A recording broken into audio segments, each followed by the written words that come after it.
hankali da tunani idan an masa nasiha to baya ɗaukar wanda ya masa nasiha a matsayin maki, yana ɗaukar sa masoyi. Ko da shi mai nasiha ya yi ta da wancan manufa to kai za ka iya amfana da ita. Kamar da wannan maganganun malamai da yawa, Umar ɗan Khattab Allah ya ƙara masa yadda yana cewa nadara Allah amra'an ahda ilayya uyubi. Allah ya albarka ga mutumin da ya tattaro aibubuka na ya ce mun ga su, kamar yadda ya tabbata a hadisi manzo Allah sallallahu alaihi wasallam ya ce al-mu'minu mir'atun li akhihi.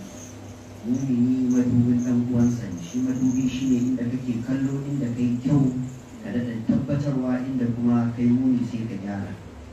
Da wannan nake ƙara godiya ga waɗannan iyaye na al'umma baki ɗaya, tun daga kai ita gwamnatin jiha har zuwa iyayenmu baki ɗaya da ita kanta gwamnatin ma, wato kwamitin shura ke nan jihar Kano. Allah madaukakin sarki ya saka muku da alkhairi.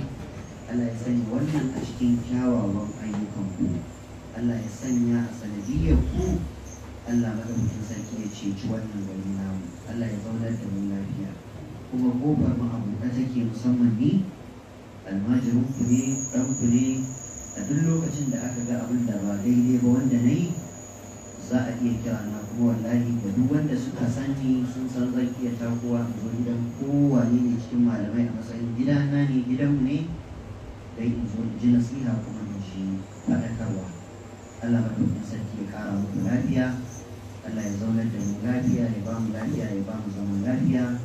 Allah yi wa shugabannin mu jan gora, Allah ya ba su ikon sauke nauyi da ya dora musu. Allah ya haɗa mu akan abin da yake so ya yarda da shi. Allah ya raya mu da imani, ya kashe mu da imani, ya tashe mu tare da masoyin mu ma'an nabiyina was siddiqin wa shuhada'i was salihin wa hasuna ulaika rafiqa. Wassalamu alaikum.